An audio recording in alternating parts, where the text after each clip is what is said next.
Okay, and let's start to have a look at the subtitles then. The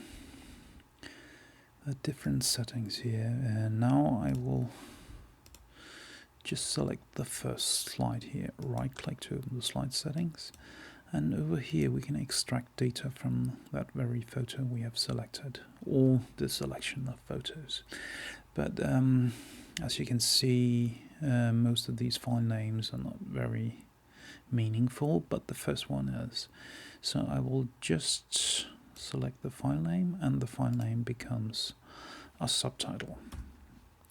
Now if I hit the return key, we'll add a slash capital letter N, and this means that it will make a new line.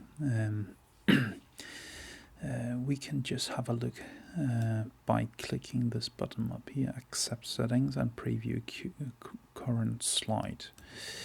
You can see this is how our subtitle looks now.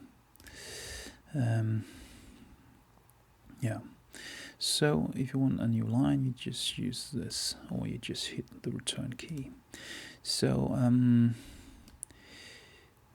if I now select this and select a style tag, then it will add the tags around those words I highlighted before. So now if I preview, you can see that now the text is red. If I add it right there, and then add fade in, fade out, preview, you will see that the text is fading in and it's fading out as well. So that's pretty much how that works. And then of course you can remove the tags, but not the new line tag. I don't think that is too meaningful to do that like that. So that's pretty much it on that account. Now we would like to add some music. You can either do that from up there, or you can yeah, where is it? Add music, it's right there. And here's one. I'll just copy that name. One file there, and down here you'll be able to see all the file names, and you can change the order by using these buttons, move up and down. And down here you can actually also right click. Yeah, now it's to get a menu right here. Yeah, now you can see it. This is the add music and play, move up and down, use video audio, and that is if you import videos as slides and you want to use the actual sound of those videos.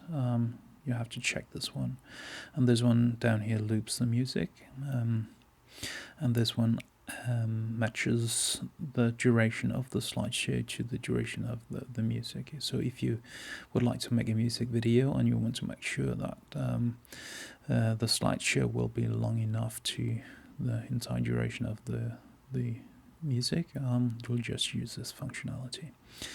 So and you can also double click on this one to hear the music playing, and here you can see the number of frames, and here are the seconds. Down here you can also see the selected number of the slides out of how many slides are on the slideshow, and the timings as well. So it changes as I change that thing there. Okay, so now we got a subtitle there. I'll just like to add audio data as well here. By using that functionality, it extracts the data from the audio file, and here we see there's a title and there's no artist, that's why I copied beforehand. So yeah, just do like that, and then we can preview and see how it looks there.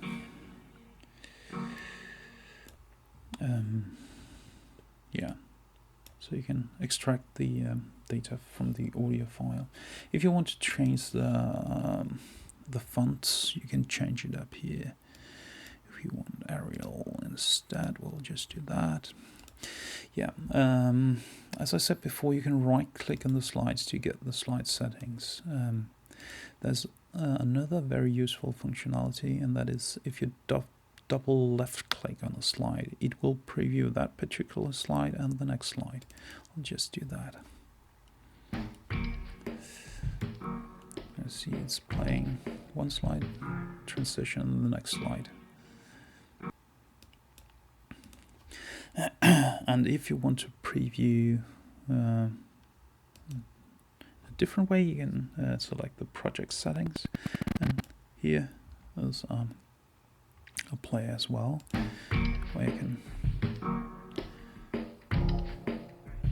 can see the and there's a little nifty thing here that if you use the mouse wheel, you can go frame by frame to scroll through the things. This can also be useful, or the project settings, if you want to change your background. There are various backgrounds you can play around with, and if you want a border on the images, you just add it like that, and you can change the font here. And there are also various effects you can add on the slides. The pre-processed effects are added to the slides before they are added to the slideshow. So if we want to have a Polaroid look on the